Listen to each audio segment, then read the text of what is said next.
C'est après les usages protocolaires d'accueil et suivi de la présentation en revue des troupes que la cérémonie commence par l'allocution du gouverneur sortant. Ahmad Taha Mamad Abdoulaye fait étalage des activités et réalisations faites durant son séjour à la tête du Mayo-Kébi-Est. Il s'agit de la lutte contre le grand banditisme, l'enlèvement de personnes contre rançon, la restauration de l'autorité de l'État, la consolidation de la paix. Ahmad Taha Mamad Abdoulaye appelle à soutenir le nouveau gouverneur à travers une collaboration sans réserve.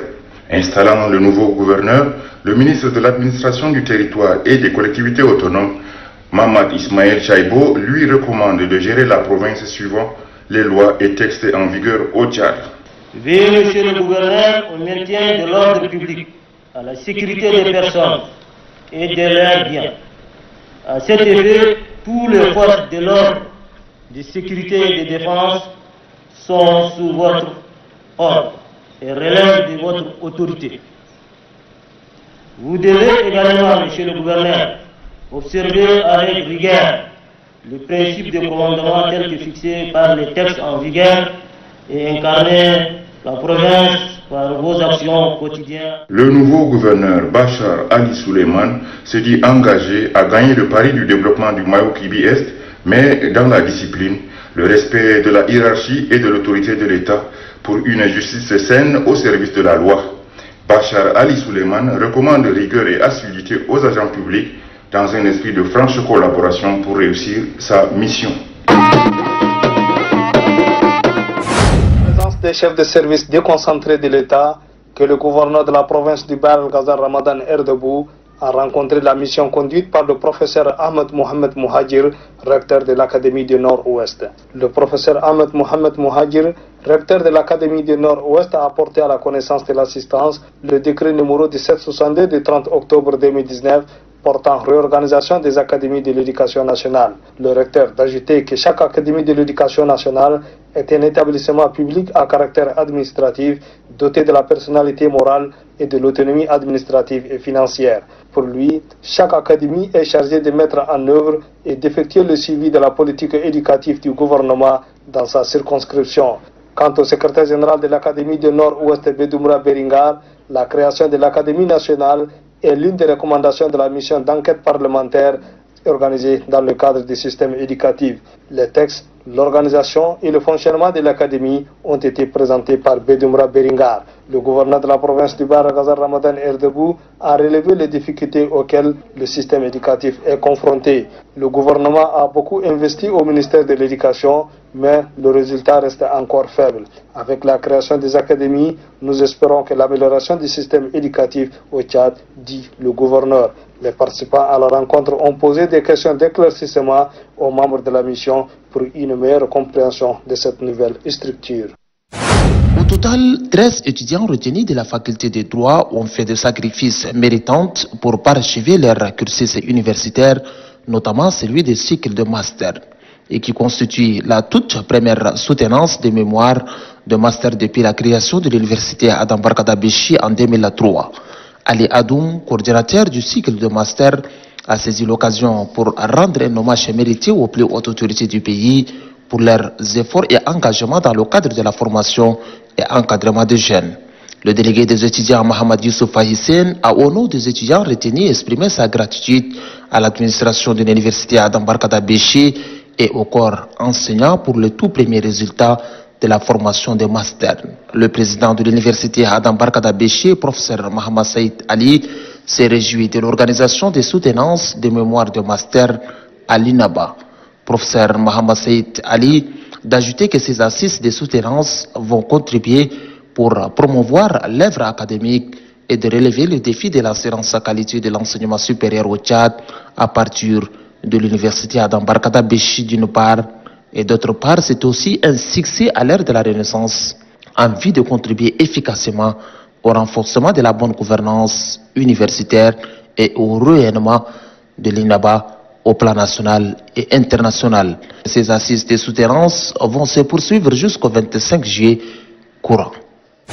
Dans le cadre de la thématique Soutenons l'école tchadienne, 1000 tables bancs sont offerts par la Fondation Grand Cœur au profit des établissements scolaires de la province du Borkou, dans l'optique d'outiller les systèmes éducatifs Plantant les décors d'intervention, les points focaux de la Fondation Grand Cœur de la province du Borkou, Youssouf Tokou Tahir, a salué la volonté manifeste de la première dame, Hinda Déby Itno, soucieuse du devenir de ses enfants. Cette volonté philanthrope est réitérée par cette remise de ces 1000 tables bancs aux différents établissements de la province. Dans un climat de jovialité partagée, les points focaux de la Fondation Grand Cœur de la province du Borkou, au nom de la première dame Hinda Déby Itno, fondatrice de cette organisation salvatrice, a tenu à remercier tous ceux ou celles qui ne cessent de couronner les actions perpétrées par sa fondation. Les délégués provinciaux de l'enseignement et à la jeunesse Abdallah Ali Bézé, réceptionnant officiellement ces dons, a rassuré au premier magistrat de la province du Borkou et les points focaux de la Fondation Grand Cœur de la province du Borkou que ces 1000 tables bancs seront distribués équitablement sans complaisance dans les différents établissements primaires, moyens et secondaires en fonction des besoins de chaque établissement. Ahmad Takardayo Hissène, gouverneur de la province du Borkou, très rassuré des actions salvatrices récurrentes perpétrées par la Fondation Grand Cœur aux différentes couches sociales. Hier, ces enfants qui étaient assis à même les sols, aujourd'hui, grâce à la bienfaisance de la première dame Hinda Déby Itno, à travers sa fondation, ces enfants étudieront dans des conditions confortables, ajoute-t-il. À la fin de la cérémonie, les élèves des différents établissements scolaires ont bénéficié d'une distribution de masques de protection.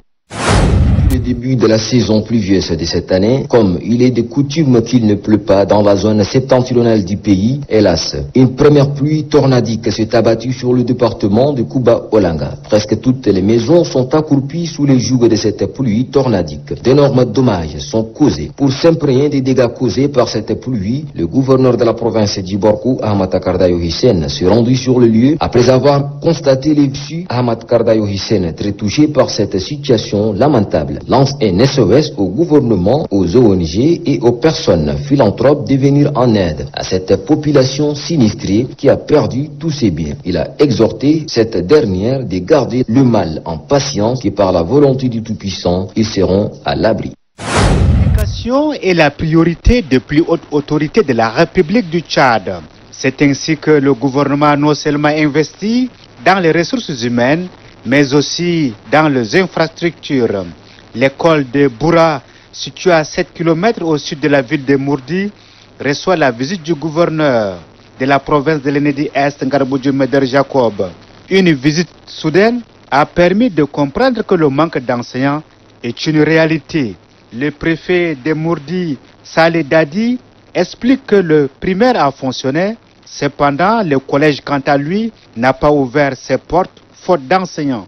En sa qualité de l'autorité traditionnelle et morale, le sultan de Darbilia, Siddiq Timan Déby Itno, appelle les parents à scolariser les enfants. Sensibiliser la population, hommes et femmes, afin qu'ils envoient leurs enfants à l'école. Si tous les enfants sont à l'école, je crois que le banditisme, le drogue, tout ça, le trafic des humains, tout ça, ça va s'arrêter. Le gouverneur de la province de l'Ennedi-Est, Ngarbodjo Meder Jacob, lance un appel aux bonnes volontés. Je souhaite que le ministère de l'Éducation nationale doit nous aider à amener ce qu'on appelle les enseignants ainsi que le matériel. Le gouverneur rassure que, plaise à Dieu, l'école ouvrira ses portes d'ici septembre. La destination du gouverneur Toubata Benaïdou Tatola est cette fois Haraz, le chef-lieu du département de Haraz Djambo, où il est venu s'enquérir de la situation de ses concitoyens et de la cohabitation pacifique. La rencontre, qui était limitée aux responsables administratifs, chefs traditionnels et leaders religieux, compte tenu de la situation de la pandémie de coronavirus, a commencé par l'intervention du préfet de Haraz Djambo, Fitangi Ouadbanga, a brossé la situation sociale de sa circonscription administrative qui est marquée souvent par des tensions liées à des litiges fonciers, tout en exhortant ses administrés à se consacrer uniquement aux activités de développement pour impulser le décollage économique de ces nouveaux départements qui n'est âgé que de 2 ans. Le gouverneur de la province du Bata, Benaïdou Tatola, a évoqué ce que vit le pays, combinant la lutte contre le terrorisme de Boko Haram et coronavirus. Je voudrais que vous sachiez, la terre appartient à l'État. Et tout ce que l'État entreprend de faire, tout ce que l'État dit, doit être respecté à la lettre. Que nous puissions penser aux problème de développement maintenant. Le président du Conseil supérieur des affaires islamiques section du Bata, Cheikh Ahmed Khalid Manoufi, qui accompagne le gouverneur dans ce déplacement, a longuement évoqué la question de l'unité, de l'entente et de vivre ensemble dans la religion musulmane. Il a prié pour que Dieu bénisse le Bata et que la saison pluvieuse de cette année soit la meilleure. C'est pour des élections crédibles que les membres des démembrements communaux suivent à Massakori dans la province de Hadjar-Lamis une session de formation. Organisée par la sous-commission électorale nationale indépendante de la province de Hadjar-Lamis, les assises visent à doter les membres des démembrements communaux des nouvelles connaissances sur le processus électoral, selon son président Adoum Ahmad. Il invite les participants au sens aigu au cours des travaux. Je vous demande d'être attentifs et assidus afin de bien vous outiller de la sortie de cette formation et être en mesure de restituer à vos collègues les acquis de cette formation pour mener à bon port les futures résidences communales. Le président de la sous-commission joint sa voix à celle du président de la sous-CENI provinciale de Hadjar-Lamis. Il met l'accent sur les lois et règlements qui régissent le scrutin. Cette initiative est saluée à sa juste valeur par le gouverneur Dr Hawa Othman Jami. Des conséquences en administration électorale décentralisée. Aussi, je demande l'implication de chacun et chacune, parce que je pensais avoir des femmes aussi. Elles font partie intégrante de la vision du Tchad. Donc je dis que chacune et chacune des participants et participantes pour rendre cette formation plus participative, le tout dans une atmosphère. Au total, 34 participants prennent part aux assises. Il est attendu que le 13 décembre prochain, c'est la date retenue pour désigner les députés. L'eau est la source de vie d'après une pensée. Mais au-delà de cette valeur naturelle, qu'en est-il de sa consommation dans nos sociétés? Dans la province du Guéra, la société tchadienne des eaux fait de son mieux pour donner une eau de qualité à la population. Vu la situation complexe de cette localité, reconnue par ses montagnes et collines, les experts se donnent à fond après étude de faisabilité pour offrir un bon service. La STE de la ville de Mongo a repris ses activités depuis quelques mois. La société s'est installée ici en date du 21 mars 2020 et après pratiquement 3 jours d'activité, la société a pu mettre en service le château d'eau de 100 mètres cubes qui est installé sur la colline et qui n'est pas fonctionné depuis plus de 10 ans. Le château était opérationnel et la ville a reçu de l'eau. C'était une grande fierté pour toute la population. Et avant l'arrivée de la société tchadienne des eaux dans cette ville, la ville de Mongo souffrait tellement des problèmes d'eau. L'eau n'était pas vraiment permanente et de temps en temps il y avait des coupures, il y avait des fuites un peu partout sur le réseau. Mais Dieu merci, avec notre arrivée, on a maîtrisé tout et on a même doublé la production. Parce qu'il y a des forages qui étaient entre-temps en arrêt, on les avait réhabilités et puis ils sont présentement fonctionnels.